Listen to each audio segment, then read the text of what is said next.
You try to hit the ball on the roof whenever you can? No, no, no. Yeah, that's just a byproduct. Like, it's kind of like golf. Every swing, it's pretty much the same swing. So, every kick, hitting it the exact same, no matter where I'm at. So, it's just kind of a byproduct of that. Let's say there's no wind right now. What range do you feel comfortable? Like, hey, I can make it. I don't really know. We haven't messed around with that too much. We're comfortable like distance wise about 60 yards, but I think most important thing is high percentage field goals, 45 yards and in. Those are what's most important for the team.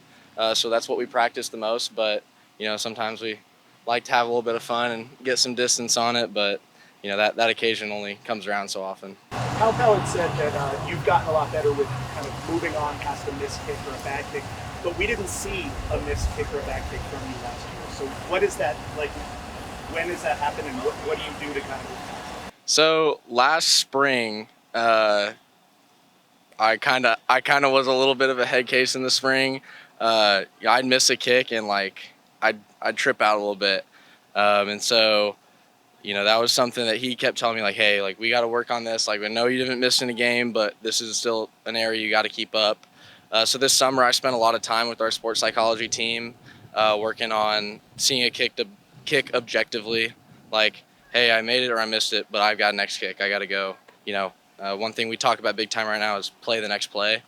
And so keeping that on the forefront of my mind has really helped with that. Did your mental approach change at all coming into this year, knowing that you're going to be the guy versus having Lucas in the room? Yeah, no, not at all.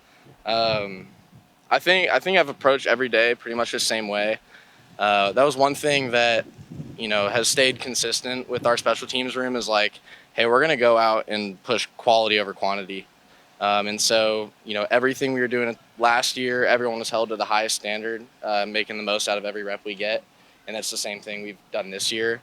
The only thing that's changed is now it's kind of weird college is flying by, but now that I'm one of the older guys in the room, I kind of have to be the one to say like, hey, this is how we have to practice the quality we have. And, Seth and Kyle, having those guys around, it's always kind of the talk of like, hey, let's make this the best practice we've had so far. How has your relationship with Kyle developed over the years? It's awesome. So we competed a bunch freshman year, kind of back and forth, but you compete off the field and you step off in your brothers.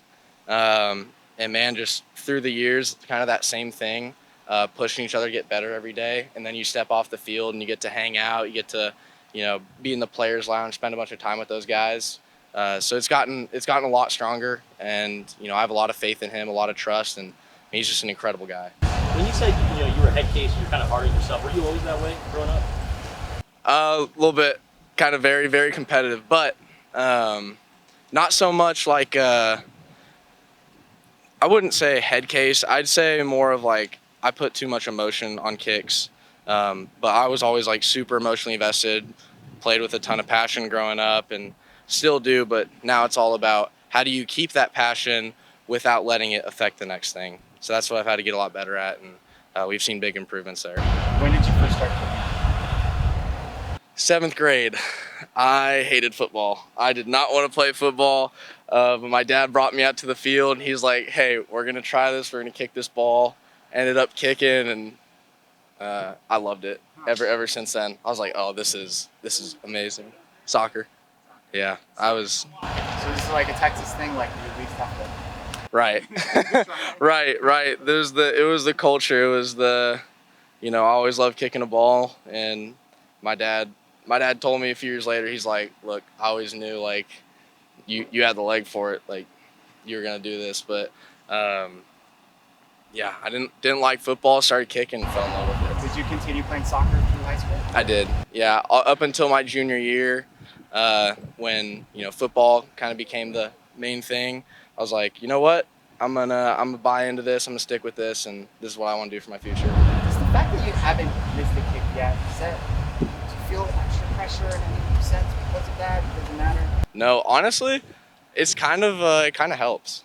It's it does give a little bit of confidence knowing like, hey, we've got an operation with Seth McKellar, our O-line, and Kyle Ossendorp that's just locked in. Like it gives me so much confidence going in that we have every rep that is gonna be money. And like something slightly could go wrong, but not enough to make a crazy difference. At least that's what it feels like to me right now. So I'm just really excited to have that operation still. Having those guys around me is a blessing. They push me every day.